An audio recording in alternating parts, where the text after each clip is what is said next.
Welcome back to the TrailBLAZER Pod. I'm your host, Faye, and each week I share inspiring stories of Jewish women who are true trailblazers. In today's episode, I have the privilege of speaking with Holocaust educator Noemie Lopian. Naomi is the daughter of 2 Holocaust survivors, but as a child, she didn't know their stories. Naomi's father passed away when she was just 12, and it wasn't until Naomi was 36 years old that she learned about his experiences in the Holocaust. She went on to translate his memoirs into the book The Long Night, and since then, she's dedicated her life to Holocaust education. We need people like Naomi more than ever, and I have no doubt that her story, along with her parents' experiences, will touch you deeply. Let's dive in.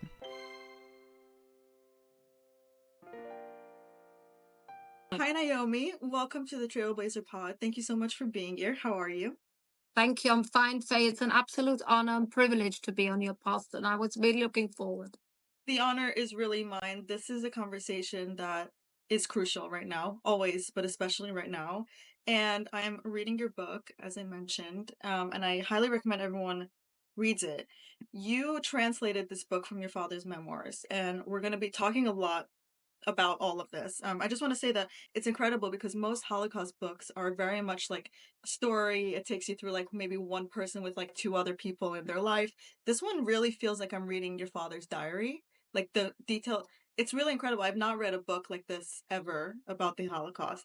And so it's just so unique and powerful. I wanted to point out just what the book is called that you're talking about. It's called The Long Night. I'm sure you're going to mention it, by Dr. Ernst Israel Bornstein. Yes, it's amazing. Your father passed at 12, and you only found out about your father's life at the age of 36, which is fascinating to me. We're going to get into that, but I want to ask you, I'm curious, you did mention in previous interviews that your father never talked about really his experience in the Holocaust. So I want to ask you what your childhood was like in general, but also like how did Judaism play a role in your childhood? I know like growing up, I was taught like some people who survived the Holocaust got closer to Judaism, and some people, went the other way, and both are so understandable. I have empathy for both paths. I'm curious how that would affected your father and like your childhood. I'll rewind back. By now, maybe some of your listeners can hear that my English isn't very pure. The English people always ask me where you're from, and I say I'm from Really? Manchester. Yeah, and then they say, no, where you really from? Because I came to the UK at the age of 13. I grew up in Germany, not knowing that either of my parents were Holocaust survivors. It's interesting that you ask about my late father's Judaism or his Yiddishkeit. My father grew up religious, but a religious Zionist. And when he was young already, the first thing he did, his father woke him up early in the morning to learn Torah before going to school.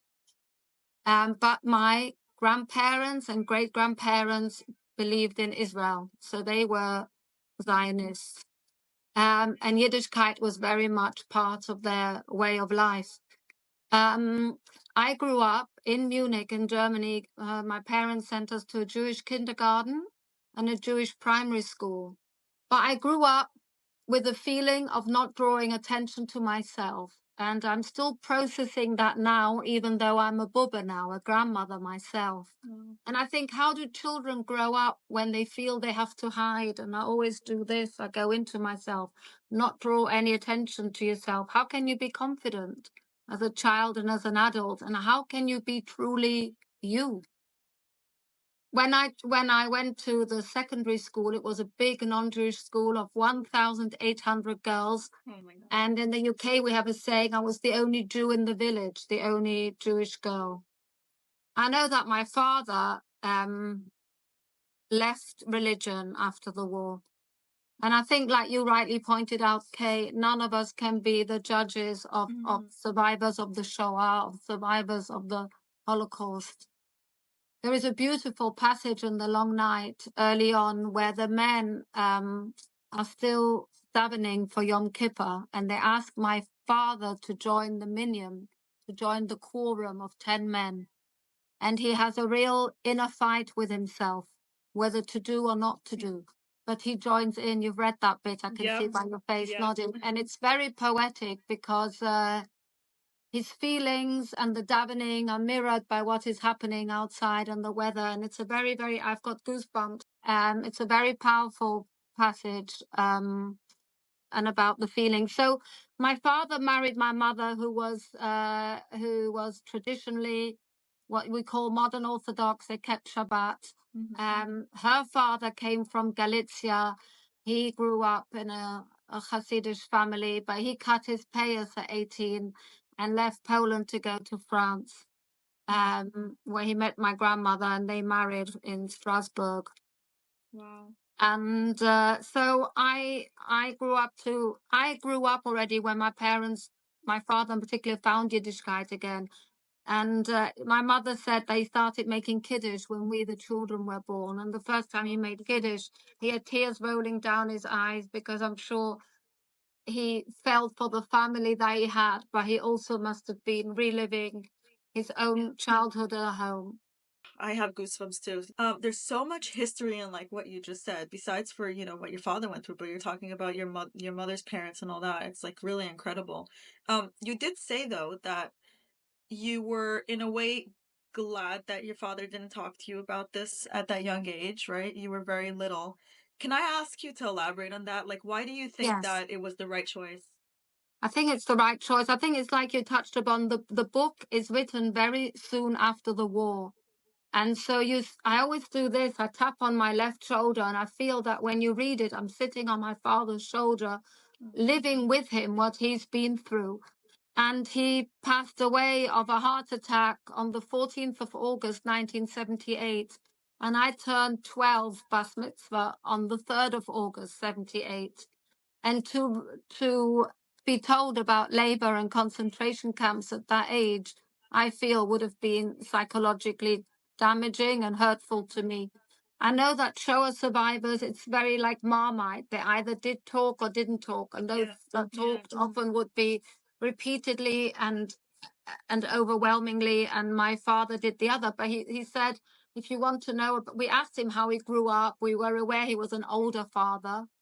He was 56 when I was 12. He looked older when I was younger, and he picked us up at school. I'd say, hide yourself. I was embarrassed of him. I'm so proud of him, listeners. I can't be prouder of my father. He's my raison d'etre. This is my mother. It's who I am today. And of course, it was a childish thing, but a very human thing, because we want to be cool. We want to be like other kids. We want to have these young, trendy dads. And so I knew always that I was different, I suppose. So you talked about that and you were always hiding. Like, if he didn't talk about it, what was happening in like your household that you knew you were different, or that you felt like you always have to, be quiet and like turn inward? So I suppose how my children grow up, and maybe you might have grown up in the States, is that you are American and you're Jewish, or you're Jewish and you're American. For me, I had safe spaces where I could be Jewish. When I went out and my grandmother gave me Magen David, I would never wear that on my jumper. I would wear it inside, and actually would never wear it during the week, only on Shabbos.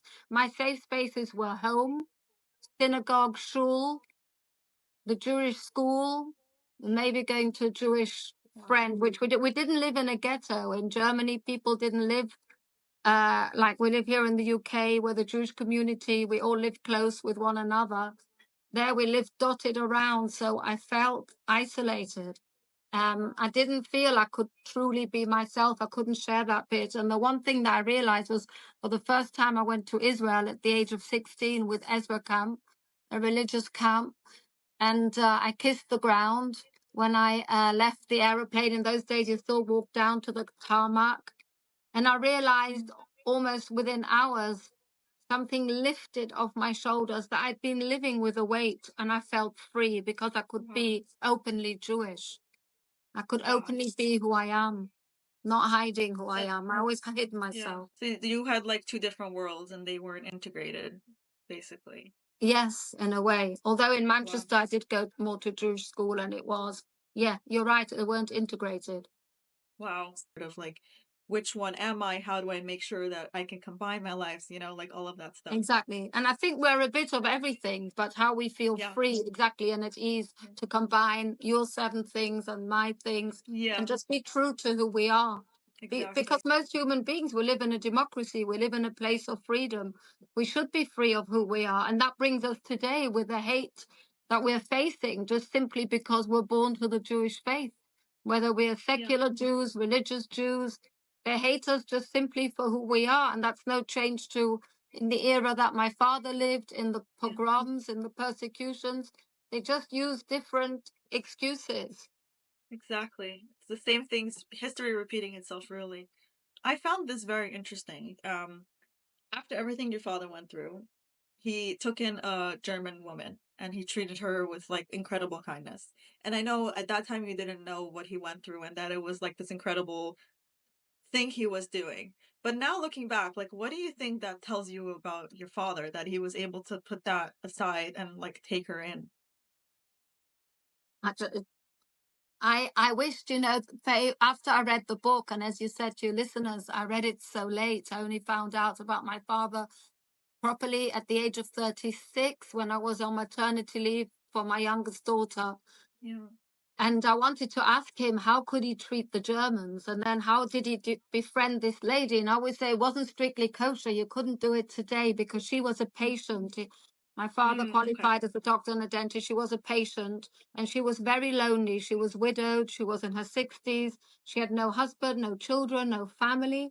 And when I asked my mother, even recently before she passed in November, like, what did Mimi? We called her the same name. My parents allowed the same name as my mother's mother, is what we called my mother's mother. Wow. That's big. What did she do in the war? What did the husband do in the war? The Yeah. parents, my mother was vague.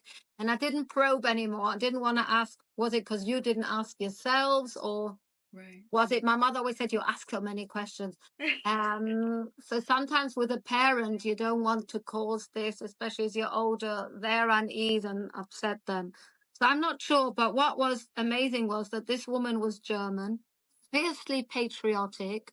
She wore the uniform of Bavaria, like what they wear to this day traditionally in Bavaria, which is a green felt coat, a green felt hat with a feather, and Wow. she was fiercely, proud to be German and Bavarian. And my parents took her in because she was lonely, but equally she would take us to her house and she would show us Christmas, which I always say was magical. But looking back, is it was my lesson of tolerance, my lesson of understanding that there are other human beings, my lessons that I was strong enough in my faith because how I was brought up, not to change Yeah. at a young age just because I saw that my parents were very well balanced. And I saw that my father was a people's person. So number one, I saw my father was no angel, nor is my mother an angel. We're humans. Angels are angels and humans are humans. But the character trait that I saw was great, great kindness. Kindness Yeah. to this woman. And I always say that my late father still had an ability after everything he'd been through to love. And it particularly was a loving father to us three children. And as you grow older, you realize that you can't, I took Yeah. it for granted, but this was my muzzle to be brought up with love. Wow. It's always in hindsight that we see the things we see, but it's a blessing that we do see it. Sometimes we don't even look back and reflect on those things and learn from them.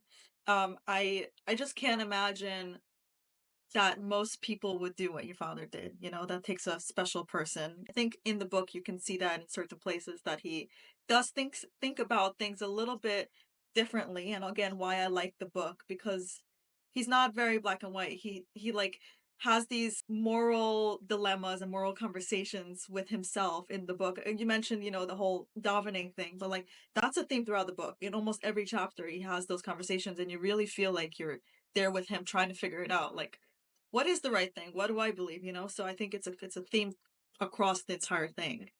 I want to ask you a little bit about your mother. She went through her own story, and yet she did not tell your father about it. I'm wondering if you can share a little bit about her story, and maybe do you know why she didn't tell your father? Yes, I did ask her that because I thought it's so strange when you are in a marriage and, they were a couple that was united. It was a Yeah. good marriage. It was unfortunately a short marriage. But she spoke highly of my father till the day she closed her eyes, which was just now on the Yeah. 28th of November. And she said that she felt hers was nothing like his. And I answered, my mother, having studied medicine myself, is that human suffering is incomparable. You don't compare. You suffered, he suffered, different causes, but you don't compare. And maybe she didn't want to burden him, but I think she also felt an outsider. He had a group of friends, survivor friends, that had been through concentration camps, and so they had a special bond. They also were Polish boys in Munich. She wasn't part of that, and the women as well had been through it, and she hadn't. And it's only really 15 years ago, through a friend for Yom HaShoah, she asked, like, what, your mum must have a story. And I knew that her uncles were gassed in Auschwitz also, and cousins were sent from Drancy to Auschwitz. But I never understood that my mum, my aunt, and my uncle had their own story. Do you want me to tell you a little bit? Yeah, I'd love to hear about it. My mum was only 5 in 1939. She grew up in Strasbourg, Alsace, in France, and both the non-Jewish and Jewish French people were evacuated, and in my mother's case, to the southwest of France. And there too, as time passed, they were evacuated in 39. As time passed in 42, it became Vichy France. The Nazis invaded there as well.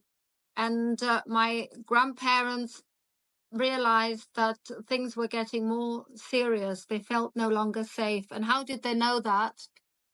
Their best friends or family disappeared overnight, no warning, 1 minute to the next.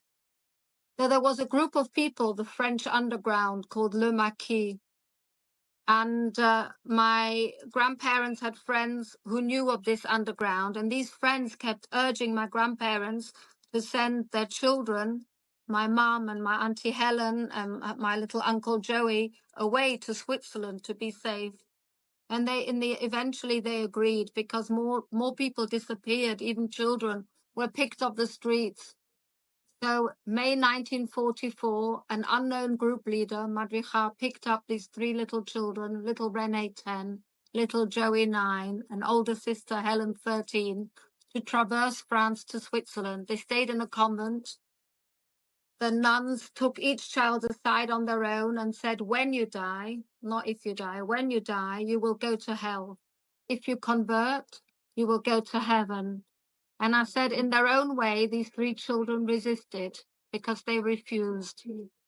And they carried on their journey. They stopped in Lyon. Each time they went to a different place, they were met by a different group leader, and more children joined. In the end, they made up a group of 32 children, aged 2 to 18. Lyon was being bombed by the Allies. They had to hide underground for about 3 days. They carried on their journey. They were told not to draw any attentions of themselves to soldiers, because the soldiers would be Nazis. And I always say, tomorrow I'm going to primary school, I say to the little children, who are the people in uniform? And do these people look after you? And they do look after them, because that is civilization, that is our democracy. Yeah. But in little Rene, in little Joey, and little Helen's case, they were not entitled to the safety of people in uniform to be looked after. And why? Just because they were Jewish. That's why. Yeah. And they arrive in Annecy, and they're met in Annecy. It's the most beautiful alpine city in France. It has a little idyllic stream and also a lake. And this group leader is called Marianne Kahn. She's 22. She's very warm. She holds her arms outstretched to embrace the children.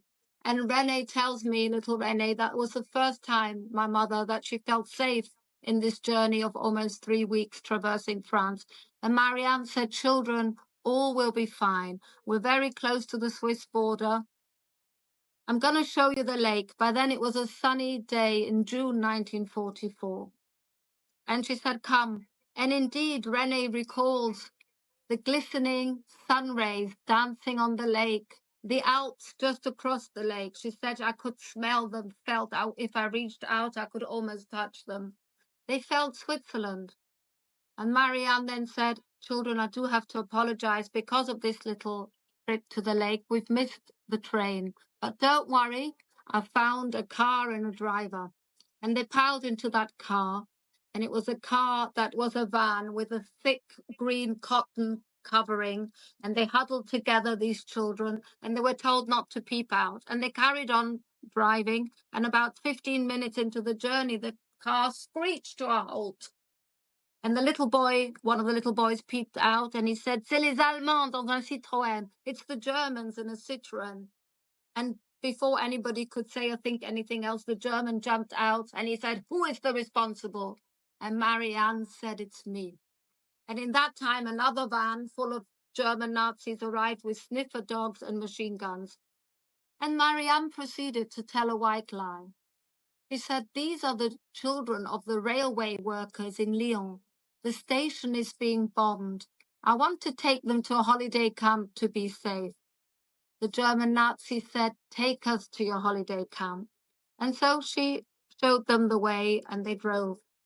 On the steps of this old building, a lady twice the size of me, with a big chest, arms under, shook her head and said, "These are not the children I'm expecting. I'm only expecting a group of boys."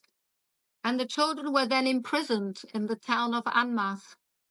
There, every day, they were questioned, little René 10, little Joey 9, Helen 13, at gunpoint by the Gestapo, asking, barking, "What's your name?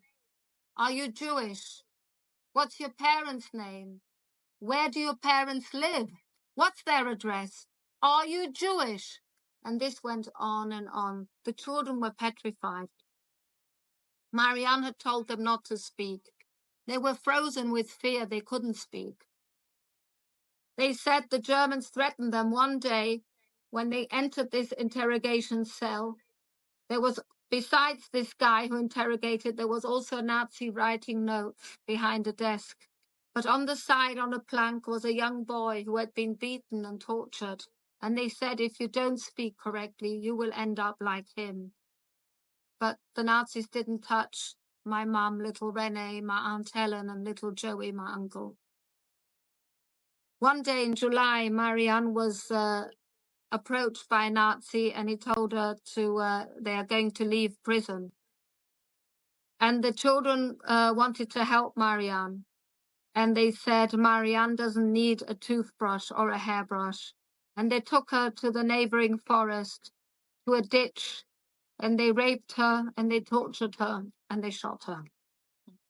And they left her.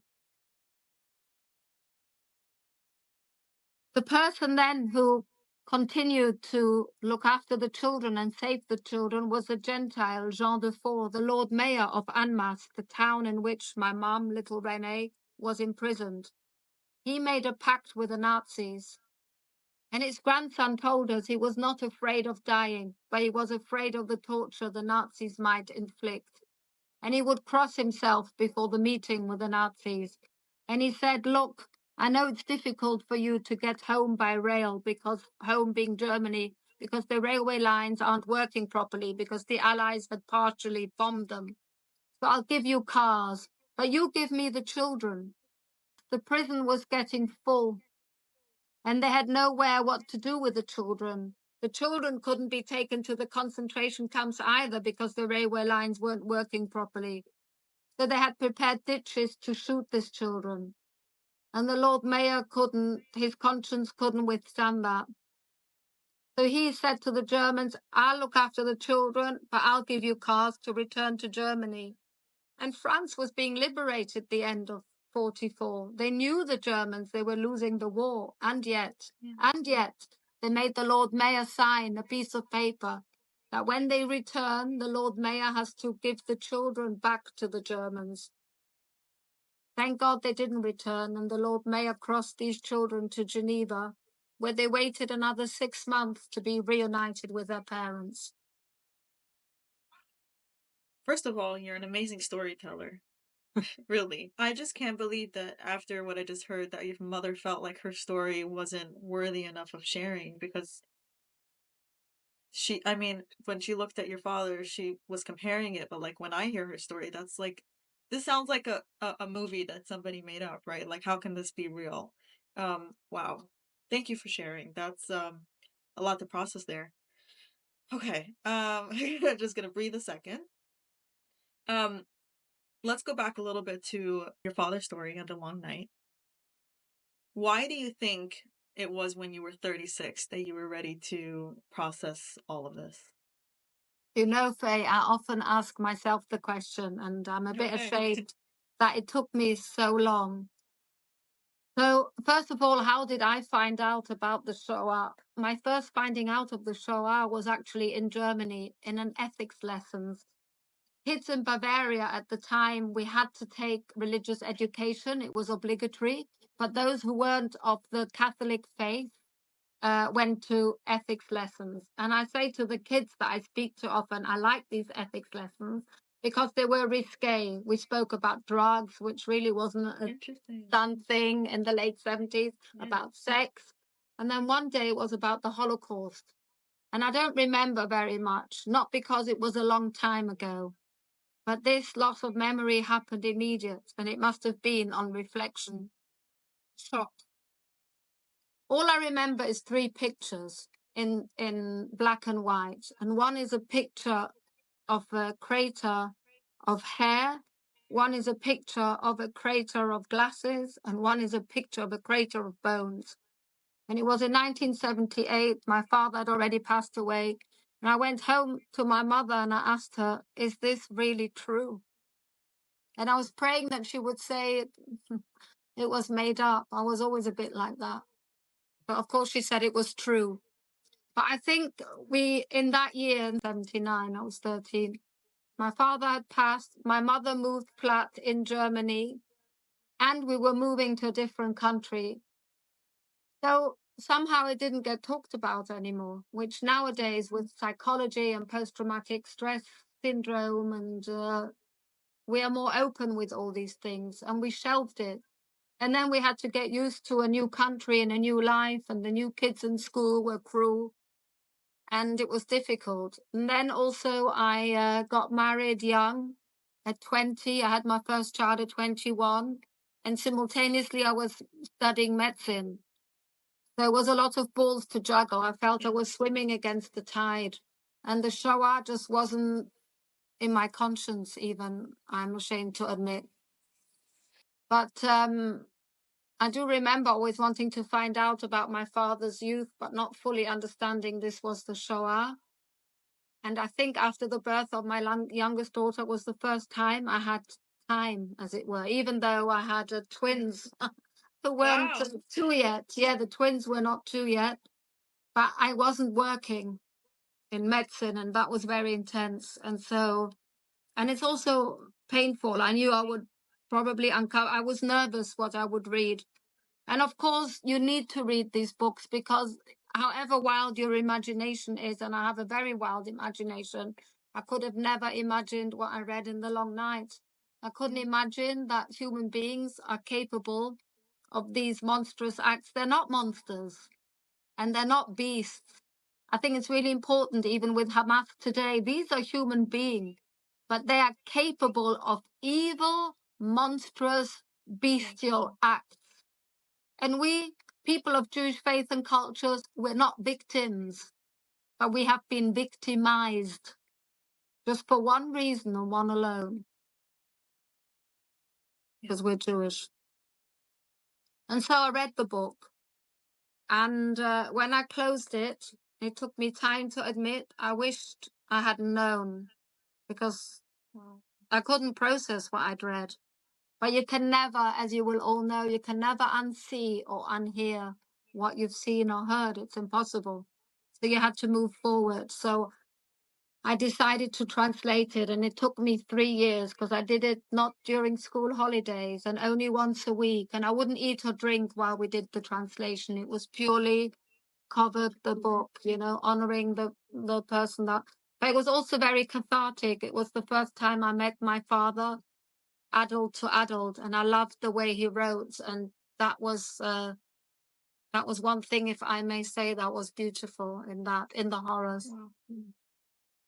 You really are like making his legacy live on with this. Like, I know you're saying you feel a little bit shame that it took you so long, but you're really making up for it. You're doing something that is so crucial right now. Like, you're really playing, especially you're saying you talk to little kids. Like, those are the people that are learning about this the least, right? Like, I remember when I was a kid, I still got to talk to, although they were the ones that didn't talk about their experience, my great-grandparents, but I knew they had the numbers. They were in Auschwitz. My father's my father's grandfather, my father's father's father lost his wife and his 6 or 7 children in the Holocaust and then came back and remarried. So this was very much in my life, but I think now with, like, the little kids, it's not as I think October 7 brought it back up as a Mm. conversation, but those are the ones that are gonna be the ones sharing the story for us, so I think it's so important. I wanna ask you if you as the daughter of a Holocaust survivor, I know a lot of Holocaust survivors, their children specifically feel a sense of guilt or a burden, and they feel like they almost have to compensate for all of that. Did you feel or do you feel the pressures of that? No, now I feel like obliged. I want to bring my mother's story out, and I wanted to do it already while she was alive. But and I took writing lessons with top people in Cambridge and another person in Cambridge, a children's writer, an adults writer. But I'm blocked. Something blocked me. Of course, I know the story inside out. I couldn't do it. I hope now I will do it. It's really important to me that my mum's story is properly documented. I would love to see it in a movie too. That would be the real Yeah. dream because Yeah. I feel movies have a even and it not a documentary, a movie Yeah. as like a docudrama, dramatization because that speaks to people, that gets into people's hearts, and it's really important for people to connect uh, with little Renee and with my late father, and so that they connect with us as human beings because that's who we all are, victim and perpetrator. And so for people to understand. So yes, I feel burdened by my own burden. My mum never asked me, never told me when to read The Long Night, and I'm really, really grateful because I think my generation, the second generation, we already, like you recognize, burdened. And if you put extra on the child, it's Yeah. really unhealthy psychologically. And you know, you let people, it's in our blood, it's in our veins, let people choose what they can and can't do. Each human being will do their best with that in what they can take on. My siblings are also involved. They do it every year. My brother speaks in shul, and my sister lives in Israel. She does zikaron basalon to remember in your living room and invites people around. I think it's really important, but we each do. I say I'm very passionate about it. My family say I'm obsessed by it. I really need the children and young people to hear it and any person because for me, it gives me hope and it's a plaster to the wound. They are my bubbles of hope. I can see good people wanting to learn and wanting to hear, and hopefully will stop this from happening again. Yeah. So I want to ask you how you feel when you hear people nowadays deny or diminish what happened in the Holocaust. So for me, these people who are Holocaust deniers or distorters or diminishers, they are in the bracket of extremists. There are people that you can't reason with. They don't want to hear your reasons or your rationale. You can show them my father's, it's a witness report. It reads like a film, it's a reportage. Yeah. And of course, there are others like my father too, but they don't want to hear it. So if they're extremists, I won't engage, but I think it's worthwhile engaging if you see there is a platform where they do this talk, but you rather than answering them, directly. You just bring out your own facts of truth. You tell the truth. And it's not so much for the deniers and the distorters and the diminishers, but it's for people who are reasonable, who see this exchange on social media and that they can learn. And I think nowadays we can use AI and chat GPT even. You can really make it Yeah. quick for people who feel strongly about it. Use it because they're the true facts and engage in that way. But don't ever expect to win, it's a bad word, you know, Yeah. to reason with these people. They don't want to. Yeah. I think the biggest thing is a lot of us feel very strongly about certain things, especially something like this, but it's an emotional response. And if we don't know what happened, we don't have either the vocabulary or really the truth to back up what we're saying. And so then it just turns into like a screaming match rather than one where you are educated in actually what happened so that you can talk rationally, right? And I think that's where education comes in and is so important. It's not just for us to remember. It's also so that we can have conversations with people who don't know. Not everyone is like a denier. Some people are just not aware, right? There are people in Correct. America, which blows my mind. There are people nowadays and kids that are don't know this happened. No. So those are the people that you could have a conversation with because they're not trying to prove you wrong, but you need to have the education and the facts. And so sharing stories like both your parents and what they went through is so, so important. But I think you guys have to fight, not fight, but put it forward to your education ministry and make sure that in Yeah. each state there is some sort of formal education that this happens. Yeah. Because I hear it's like in the UK also 50% of students, young people don't know, it's a very high percentage, don't know I anything didn't about know it was it. that high. That's horrible. That's very bad. It's high. Yeah. Yeah. Yeah, it's shocking. Wow. Okay, so you've dedicated so much of your life since to Holocaust education. I'm curious if there was like a moment or an interaction that kind of solidified to you that what you're doing and your commitment to this cause is, your mission basically right now. Yeah, I grew into it because when I was on maternity leave, I had a job to go back to, and just 2 weeks before the job, I had cold feet, and I wasn't planning to do anything about the Holocaust Yeah. then consciously. But once I published the book, and we launched it in the House of Lords, which is, Yeah. part of Parliament in Britain. We have House of Commons, House of Lords. Yeah. It was important to me to be in the House of Lords at the opportunity because it's in the heart of our democracy.